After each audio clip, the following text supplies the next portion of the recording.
Go ahead. Where are they with meeting compact terms? There's a quantity of water that you're referring to. Okay. Well, the question was, you know, where are they on the Colorado Compact? I assume that but there are compacts on most of the rivers. The Colorado Compact, they're not getting water rights. They're using the water that's been allocated to agriculture and to the cities for the most part.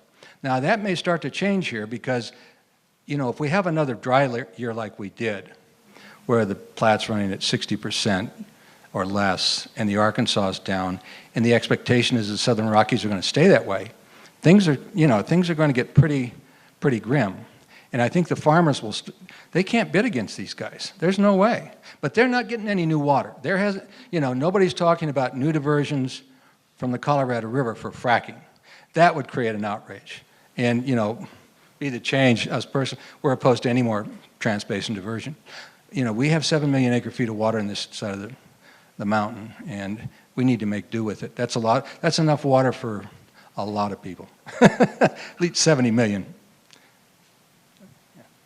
Yeah, Phil, you made the comment that they don't need to use water for fracking. What do they use if they use water and chemicals? There's some companies in British Columbia and one in Route County that's used propane for their fracking fluid. So they're gelling up a propane, think like napalm.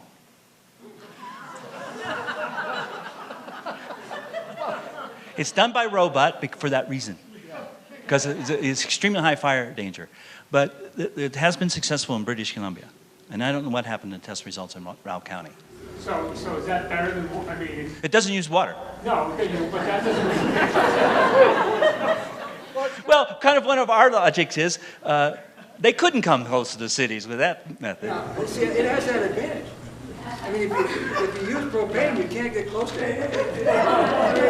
You know, you start getting a full sense of what it really amounts to. It's a dangerous enterprise at any of It is certainly a dangerous enterprise, and no, that's not directly related. Just last week, we had a death in Craig, Colorado, from a oil and gas field worker who, unfortunately, was trying to use a propane torch to unfreeze a frozen tank, a valve. And even though his tank, as Mark, produced water, it exploded and killed him. And the reason is because the fracking fluids, when they come back, plus other hydrocarbons, can be quite explosive. But there is a method to do it without water. Let's go here. What about some of the technology we're hearing about to clean fracking water? Siemens and some other companies, and actually smaller producers, are talking about technology that could be used and is being used to clean that water to an acceptable level. Makes sense, doesn't it? Yeah, there's a few companies out there trying to market that, and then to take the clean water and return it back to the river. This is an industry diving towards the lowest common denominator, towards the bottom. That is, if one company were to do that and it's slightly higher cost, they're not going to move to it. So, what about requiring companies to clean that water before it can be? I understand there's some of that going on in Wyoming now. I think it's a fine suggestion. Let's take it to the legislature. Yeah, this industry is making a ton of money. When these Niobrara wells are producing on the average of 100 to 200 barrels a day, multiply that times 360 times 100, and you see that they're able to pay off their $5 million well drilling costs in less than a year, and then the rest is gravy. So whatever environmental mitigation we can think up, I think they can afford. Let's make them afford it. Because we shouldn't be the guinea pigs losing all that water. Now, I know there's one experiment on the Upper Platte doing that. I'm not quite sure what the economics are. The industry won't even won't keep reusing because of just the slightest increase in costs. So you reuse and reuse and reuse, it gets brinier. And you need a chemist at the site to make sure your fracking mixtures are perfect.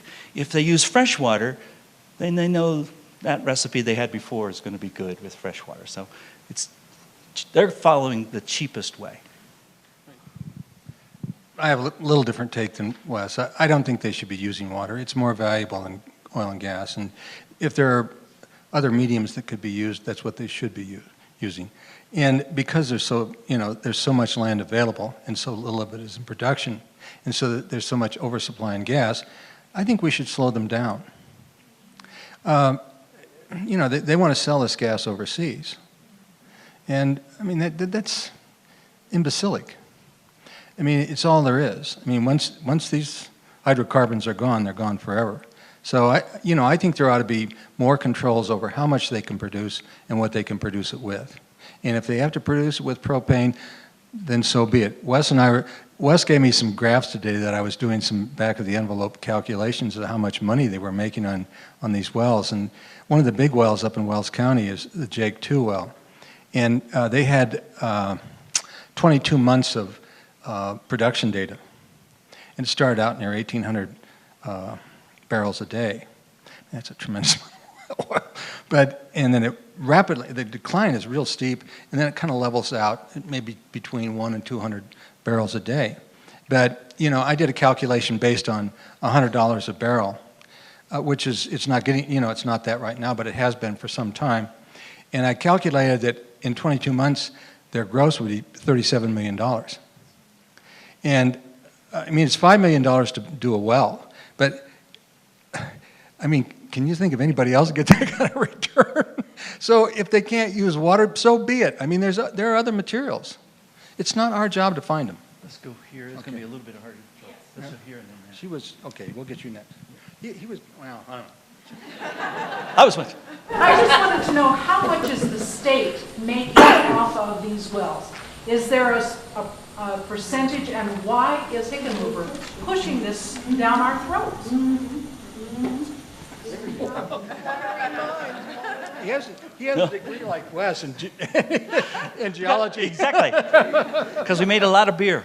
Yeah, right.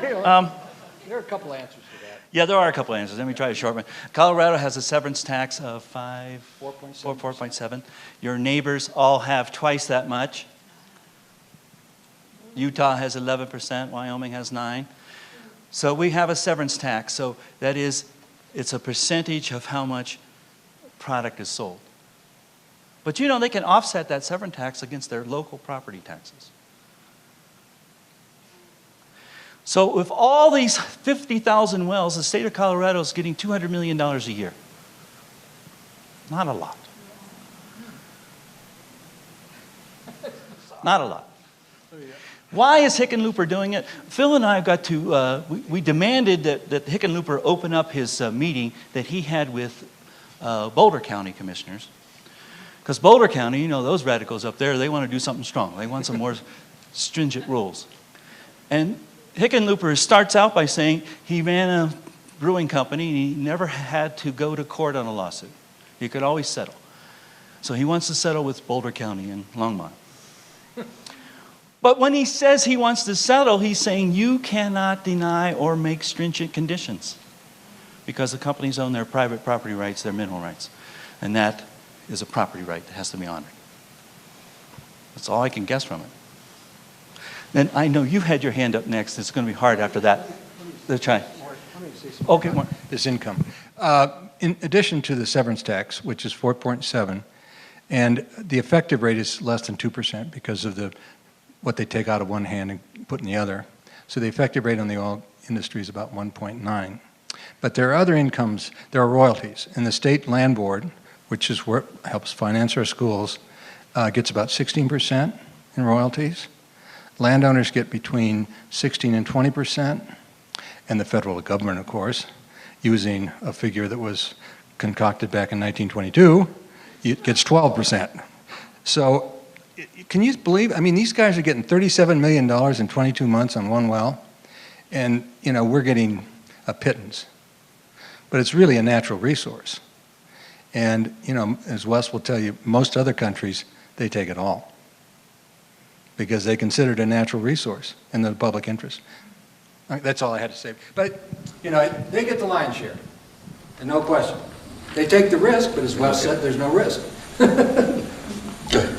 Thank you. On the issue of water, as a concerned citizen, when I hear talk of Siemens is a brilliant company, and I have friends who work in high tech and things like that. But to build a business model on cleaning up a product that you're not given all the information on, that probably won't be a successful business in the beginning. So I don't see near salvation on a brilliant company like Siemens and others seeing a niche market and sniffing the wind, good for them. But I don't see that as any kind of salvation for already destroyed water supplies. And I've read that municipal treatment plants have been asked, and the honest ones say, there's no way we can clean up the chemicals that we know about. So I feel hoping through this process to say, well, we'll let them do it if we check a box that says they have to clean the water. If they agree to do it, I'm not sure it's doable in a time frame that would make it not a problem. Well said. I just got a little follow-up just to reinforce that.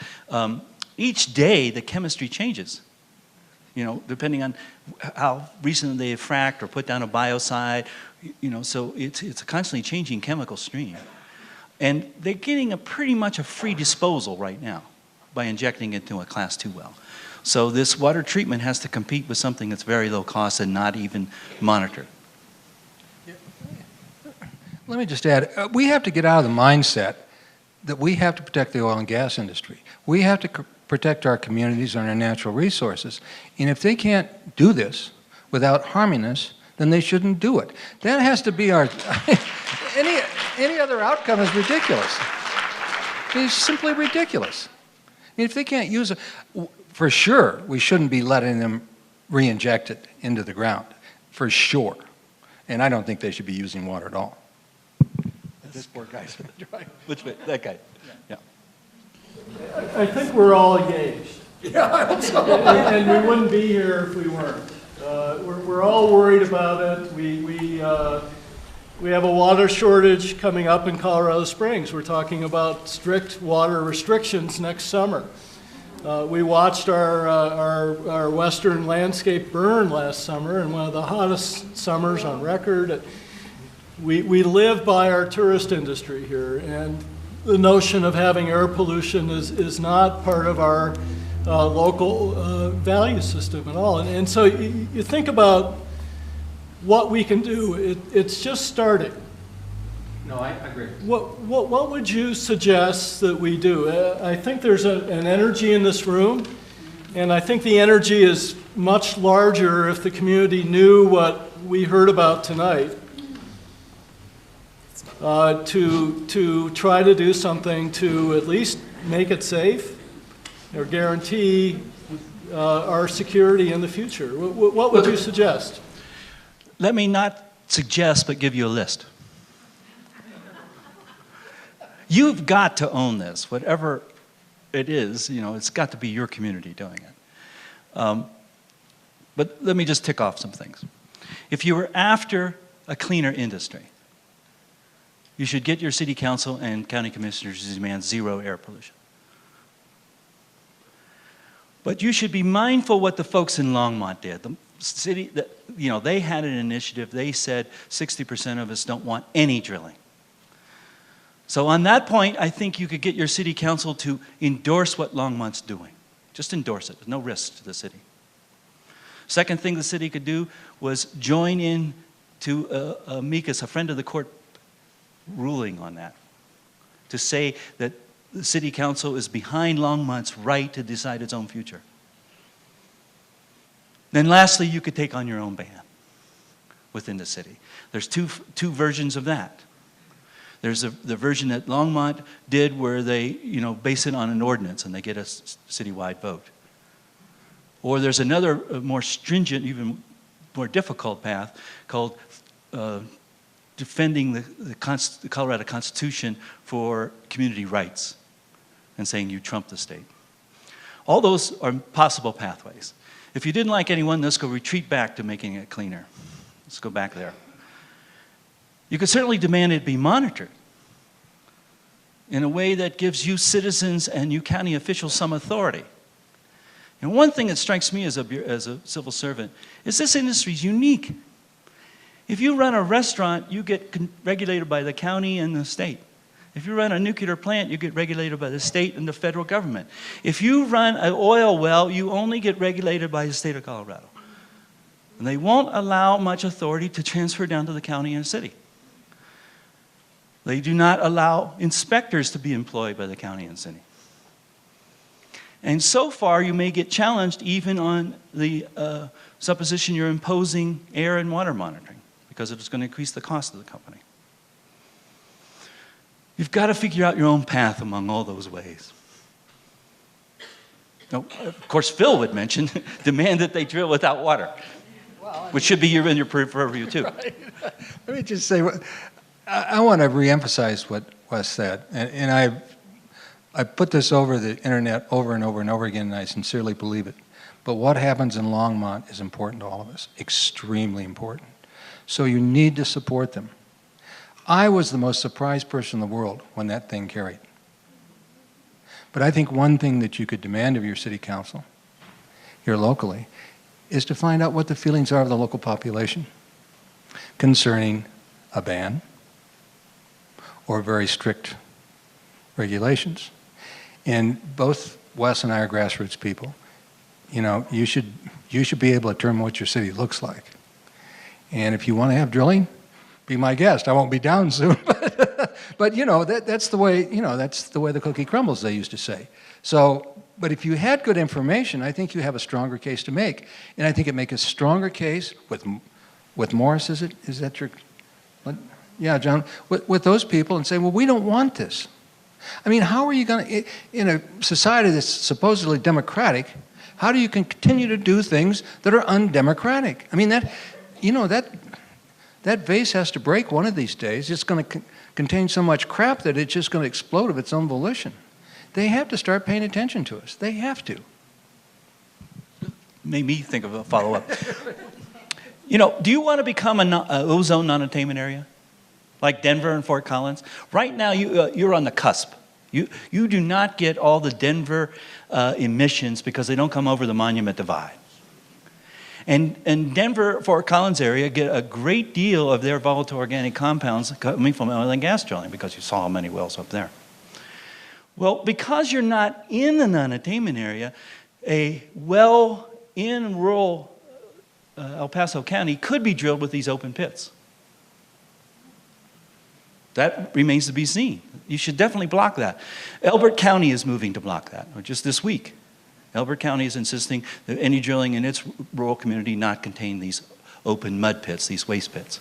Another thing you can do is called green completions. Also up there where we have too much ozone, they're requiring green completions. Now these are Band-Aids, you know, these are not solutions, but there's a thing called a green completion. When they frack the well, the cheapest way to get rid of the fluids is to bring it back and put it in that pond and evaporate it. But in the non-attainment area, that's been blocked, and they call it a green completion. The Oil and Gas Commission makes the company bring back the fracking fluids and put it in a tank and either burn them or sell them. So all these are little Band-Aids that can be put on to make it cleaner. But I certainly think we don't have to be the guinea pig and sit there near these contaminating wells. Let's go over this side of the room a second. Back here. Yes. What do you think about a state constitutional amendment that would specifically state that communities have the right to regulate, in addition to the state, add any requirements they so believe is needed? Yeah, we agree. We think that provision's already in the state constitution. I mean, what you've got are a couple of court cases that don't really deal with the situation at hand. And the oil and gas industry has said, you know, and the state claims that preemption is not, you know, that they're preempted from making their own rules and regulations only on oil and gas. But the case that they point to is the one in Greeley, and that was before horizontal fracking. I mean, these guys can go a couple miles outside your city and still frack. They don't have to come into the city. So I think if you guys will support Longmont, there's some pretty smart lawyers. They're going to be working on these briefs.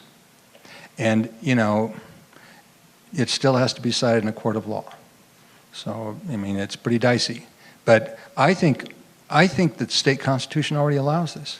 And I think they've overreached in the first place. I think the court made a mistake, just as it made a mistake in 1979 when it gave all the groundwater to the state. It belongs to you and me. It doesn't belong to the state. And the Supreme Court simply overstepped. It didn't observe the Constitution. And that could happen again, but that's the way it should be done. I mean, we think, Wes thinks, I think, and there are a lot of lawyers I know that thinks these provisions are already in the state constitution. They just have to be enforced, and some of these rulings have to be overturned. But I think we have it. And that's what those charters are all about. That's what home rule is all about. Let me just follow that up and tell you about the Greeley case. In late 80s, the town of Greeley tried to ban all drilling within the city limits. And it went to the state Supreme Court. The state Supreme Court knows that if you ban all drilling, you're trumping these private property mineral rights, and the state has preempted in this matter. At the time, what the legislature has signed as the duty to the Oil and Gas Commission was just to promote the oil and gas industry. But in 2007, the legislature had the good sense to say, Oil and Gas Commission, you have two jobs. You have to promote it, but you have to protect public health, safety, and welfare. So in working with the attorneys, we think we can make an argument with this new science that the state, in actually regulating the industry, has not protected public health, safety, and welfare. Therefore, it giving a local community the right to do so. So the facts are coming in, and the state is obligated to do both missions. Let's go back here. To take a step back, the first thing I'd say, something else that we can all definitely do is just take a little bit of personal responsibility. I mean, everyone here is definitely involved and interested in this, but there are not that many bicycles outside. And I mean, just lower your own need for drill so much.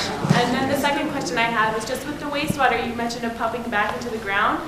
I've read a couple things about them doing it into old fractures and faults already in the geologic setting. And I was wondering if there'd been any records. I mean, I heard rumors that like in the 80s there's a bunch of earthquakes in Denver, and as soon as they stopped pouring that waste into the ground, those stopped. Is that true? And are they finding anything like that nowadays with the waste?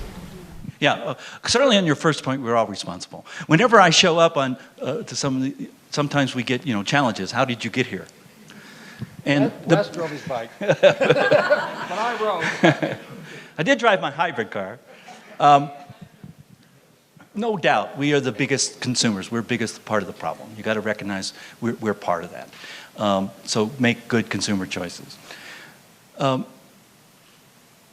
As far as earthquakes go, in I can't get the date, 68, Rocky Mountain. They were getting rid of toxic chemicals used to make pesticides and nerve gas agents at the Rocky Mountain Arsenal. And they were injecting fluids into the base rock below the Cretaceous, right down where the bedrock is. And it caused a swarm of earthquakes. And once they stopped injecting, the earthquakes stopped. Now we have one incident here in Colorado that the USGS Menlo Park researchers have said was caused by fracking.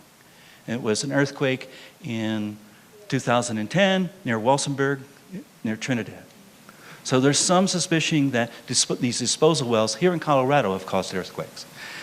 We certainly know that's true in Oklahoma and Ohio, where officials there stopped the injection and then the swarm of earthquakes reduced. So it's mostly associated with the disposal, not the producing well. There's an interesting case that that the situation up in Denver when they were injecting these contaminated fluids down that well.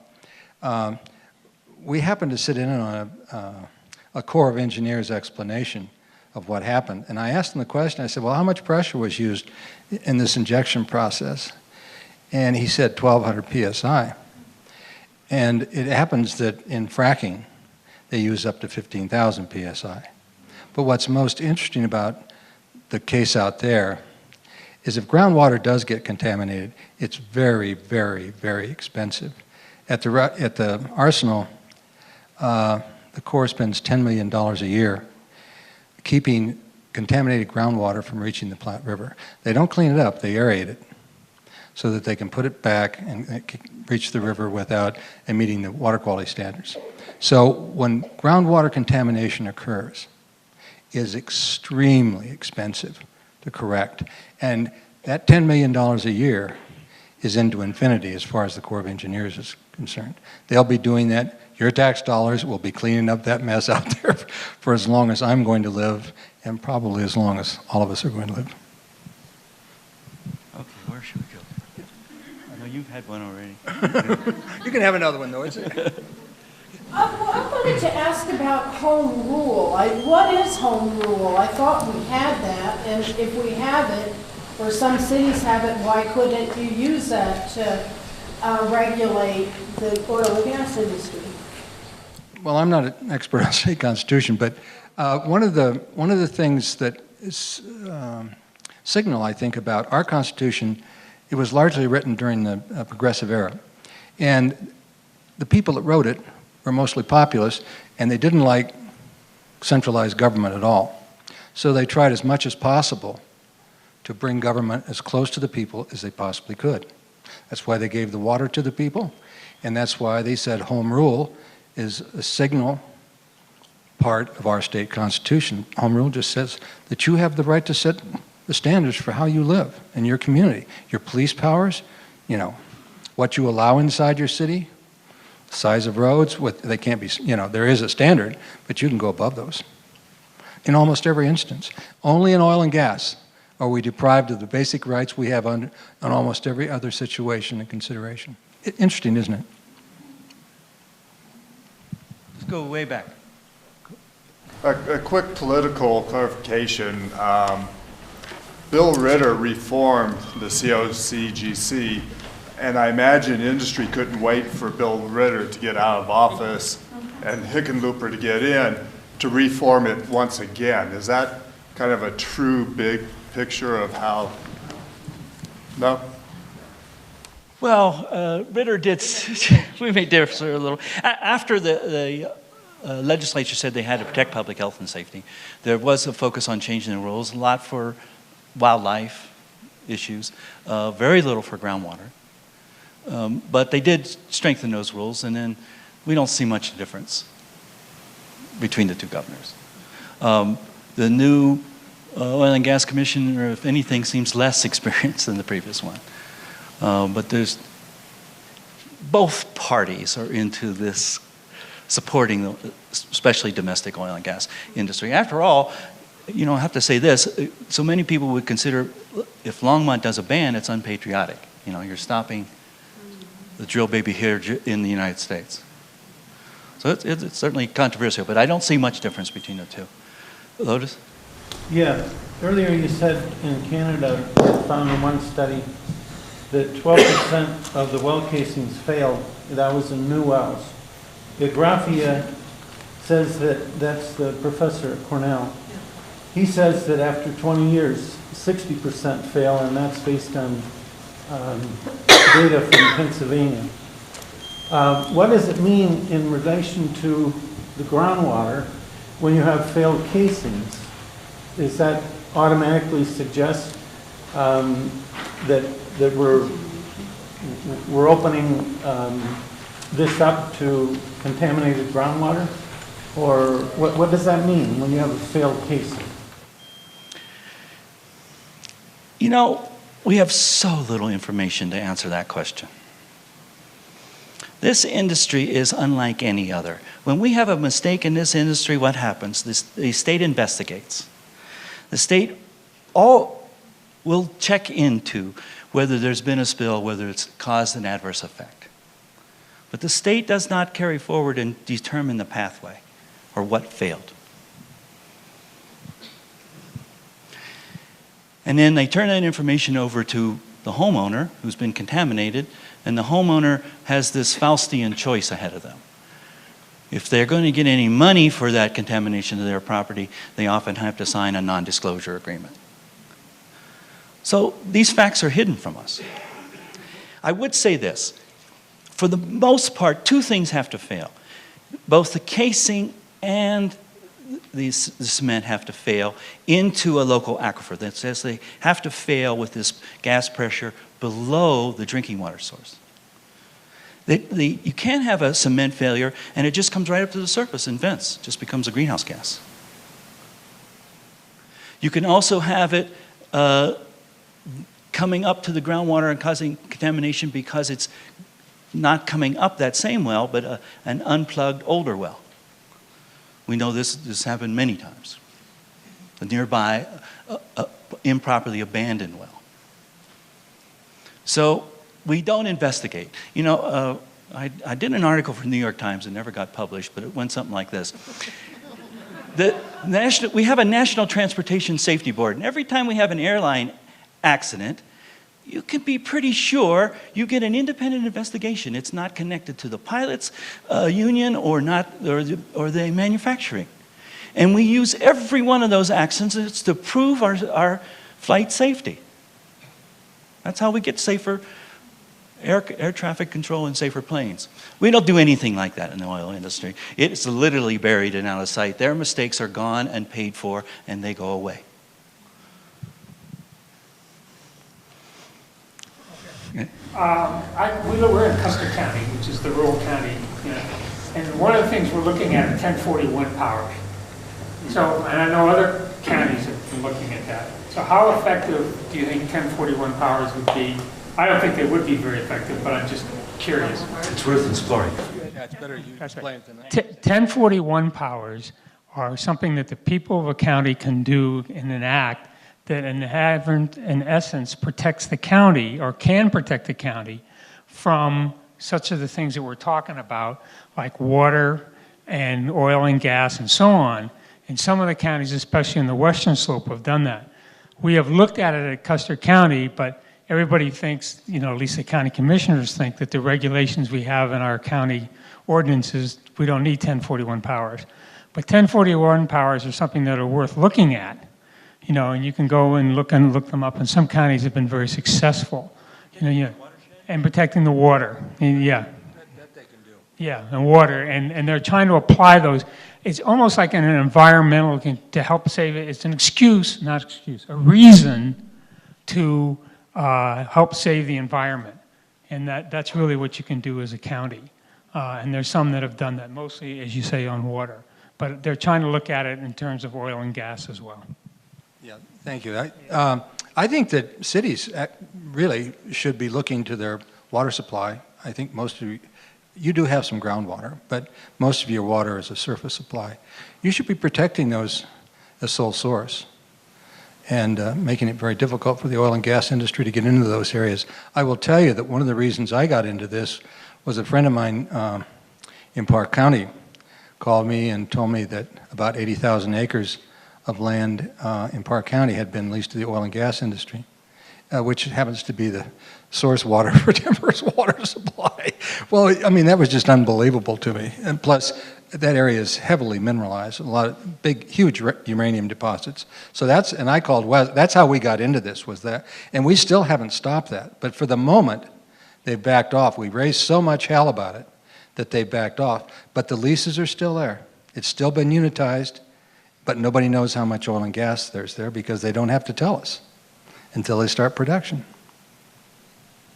I do know that Boulder County used its 1041 regs in watershed protection, but consider this example and just how innocuous it is relatively. They were concerned about off-road vehicles on the Forest Service, and they got the Forest Service to do some restriction of those private vehicles. I think the biggest issue here would be that state preemption. Let me go back here. The slides that you showed us, are they online someplace, or could they be? I can make them available. Laurel, do we want to? Can you post them somewhere, or just see me afterwards and give me a card? I'll give you my card. I'll gladly share them. Let me go way in the back. There was some talk about, you know, Halliburton making some cocktail of chemicals that was so safe that the executives could go and at these trade shows or whatever and drink the fluids. Obviously, A, is that true, and B, is it simply just a matter of them not wanting to do it because of costs, and is that an avenue to pursue of, you know, a Band-Aid for sure, but, you know, a way of getting some of the toxic chemicals out of the production. It would, if they can drink them, I say they can use them, right?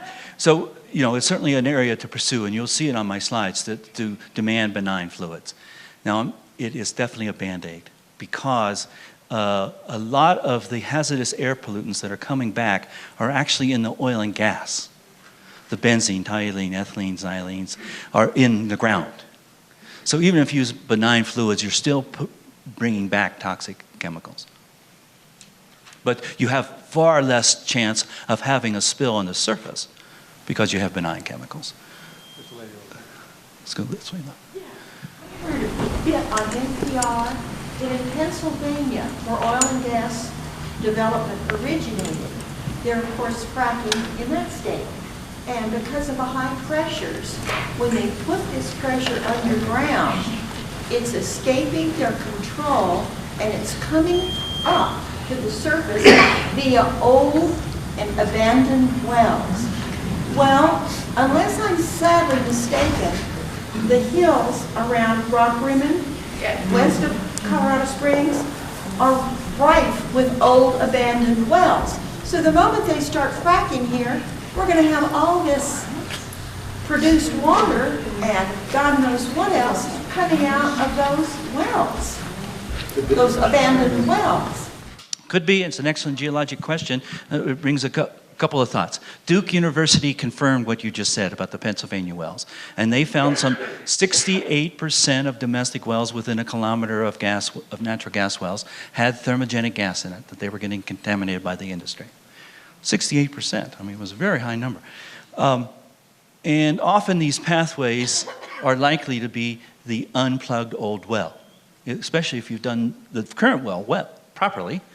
And then the gases are going to escape up the least resistance. Well, it brings to mind that you want a geologic review of these safety points. And there was a group called the Gunnison Citizens who wanted a geologic review of whether drilling in their community was safe. And listen how this played out. This had to do with Project Rulison, which was a 1960s experiment by DOE to nuclearly frack, to explode the oil and gas and get gas, but all they got was radioactive gas. So as a result, the big cavity that nuclear explosion created and a ring around it was put off limits for drilling. And gradually the companies wanted to come closer and closer and closer. Well, one community wanted to say, we want to put on expert testimony to say that's risky. Supreme Court denied it. Because the rules in this state are the county gets notified and can object, the landowner gets notified and object, but not the neighbor. And really this had enormous pressure. The Oil and Gas Commission certainly didn't want to slow down the 3,000 wells it permits per year by having the right of citizens to bring in expert witnesses. So you can't make your own citizen challenge on that. You'll have to get the county to do it. Lotus. Yeah, that's a good place for me to ask, to do my question, or rhetorical question, another question. The county, after considering some significant regulations, El Paso County, basically opted for almost no regulations. That's an oversimplification, but I think it's fairly accurate. The City Council is basically going down the same route, except that they have some very minor regulations, and they're concerned about the fact that they can drill in residential neighborhoods, and they're struggling with that. The daily newspaper is very pro-oil and gas, and the new owner actually got a lot of his money from being an oil baron. And trees. Yeah. So, he raises costs. and so you basically have suggested a couple of solutions. One is stricter regulation, which isn't likely to come out of either of these two bodies. Plus, you have tremendous restrictions on what you can do from the state and the feds. So that I'm not so sure that you can really, practically speaking, even if you had aware elected officials that you could do much to regulate. So I'm part of an organization called Colorado Springs Citizens for Community Rights, and we've been focused on a ban for months. And there are two approaches to a ban. One is what Longmont has done, and there are pluses and minuses for that, and I've written a paper on this, comparing that approach with the rights-based ban from CELDEF in Pennsylvania. It's a group of attorneys that have been working on community rights for about 12 years. And so I encourage you to get involved with our group. We're going to be on the phone in conference calls over the next 2 weeks. Several of us with the leadership, or some of the leadership in both the organization that helped Longmont, which is Food and Water Watch, and we're also going to be on the phone with CELDEF.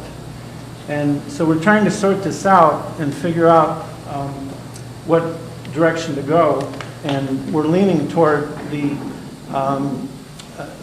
using a different approach now that they're already being tested in court. In Longmont, using a kind of hybrid, try to deal with the regulation approach.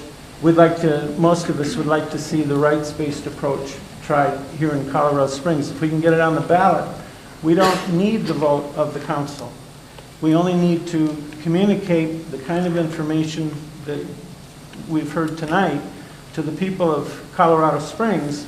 Of course, we're up against, I mean, there are two major newspapers here, and thank God one of them is much more aware, but the other one is not likely to be of much help. So educating the public is going to be an important task and difficult.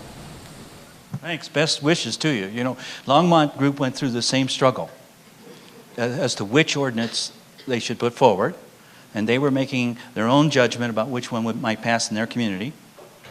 And the industry spent almost $500,000 and did leaflets, you know, to each voter in the county. So at least Longmont's vote proved that citizens can trump money, you know, even oil money. Do you know if he's on Facebook or if you have Okay. a webpage, how to get in touch with Go ahead, Colorado Lois. Springs Citizens for Community Rights? Is that It's what it's called? Frackfreesprings.org is our website. Okay. Lotus, do you know if is there any plan for a democracy school this year? We've sort of jumped over that. Oh. We've been working directly with Ben Price, one of the attorneys. Okay. But in order to better educate the community, we've written some things, they've written some things, and if you sign up on the sheet on the table over here, get on our email list, we can send out that kind of information so that you can become more involved. And by the way, CELDEF, it's celdef.org. The website has a lot of information about the rights-based. It can be an ordinance or a charter amendment. We've done the research here. A charter amendment is a lot easier. You need fewer signatures, and the council can't change it. So I do certainly recommend this group, CELDF.org, CELDF, Community Environmental Legal Defense Fund. Some of their history is very relevant. They had some townships in Pennsylvania that were trying to stop big chicken farms, big ag. And they did. The townships stopped the big chicken farm. But then the industry went to the state legislature and got the state legislature to preempt. By virtue of a state-issued permit, a county couldn't ban it. You see the relevance here? Same thing. We've got the state legislature has said only the Oil and Gas Commission can regulate this industry's counties, and cities aren't allowed to stop it. And that's why what he's suggesting is to go around your elected officials and do it by citizen initiative in a home rule city. Also, there's one other movie that Josh Fox has done that you didn't mention. It's a shorter one, but it's very good. It's about 18 minutes, and it's called The Sky is Pink. And one of the cities that has done a rights-based ordinance, as opposed to a charter amendment, is Pittsburgh, Pennsylvania. And they interview some of the officials that voted for that. They started out with only 2 votes. Eventually it was unanimous. But they had the advantage of the industry had polluted their river, which they got their water from, so they were pretty pissed off. But it was relatively a conservative city council that did that. Don't think Boulder or Aspen. Pittsburgh had a relatively conservative political leaders that they felt it was good politics for them to protect their citizens over the rights of these drillers. And Pittsburgh's ban wasn't nominal. It was, you know what I mean by a nominal ban? New Hampshire is banned drilling, but there's no oil. Pittsburgh actually had leases and wells on city property. So it was a significant step by that city council, and they haven't been successfully blocked. None of the 13 local governments that have done a rights-based banning oil and gas has been sued to date. Not one. Okay, let me go to somebody who hadn't asked the question. Yeah, go ahead. Yeah, I mean, I just wanted to add on to what Lois was saying. There is a city council election coming up in April, and there's going to be possibly 6 new seats. And I think it's worth a try to get council members to make a council candidates to make a commitment on this issue. Sure. And you might be surprised that if they hear what we've heard tonight, that some of them may be open to this. And I see one here tonight, and I know there's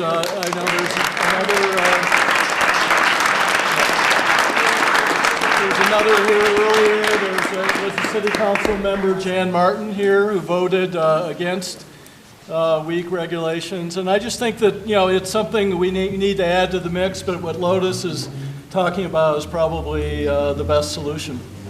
Sure. Let that young kid, he's got a question. I think it was you. You're the last guy. How's that? Okay. Well, I got here a little late. I just wondered if you talked about climate much. You know, I didn't talk about climate much, but let me go a brief thing on climate. Climate, I didn't talk about climate too much. If this industry's done well, it still robs us from climate security. So even if we didn't have the nearby health effects from air pollution, the risk to our groundwater, the taking of our water, the taking of our property rights, the lowering of our property values, even if none of those were true, we would still be burning fossil fuels and harming the environment. The point I did cover is that natural gas is equally as bad as coal. And we as citizens can help stop that too. We can demand this industry not leak so damn much. They're leaking 4 to 7% of what they produce. And it's a powerful greenhouse gas, especially in the short term. This is what's so alarming to scientists. We do these things, we calculate how much heat potential each pollutant has over 100 years. And methane compared to CO2 is 25 times worse in a century. But in the first 20 years, methane is 105 times worse. And that is the little narrow window we as a society have before we go into these trigger levels of changing our climate if we haven't already. 2012 was the hottest year in the United States ever. Hotter than 1998, the previous record, and by quite a bit. I'm sure you all felt it. And we don't even put into the news, as the governor of New York did on Hurricane Sandy, that was a climate event. Our politicians don't put into the news that our beetle kill and our drought is because of our climate change. We're missing this valuable lesson. So certainly, the biggest risk to us all is this climate change. Either we end burning or it'll end us. Thank you.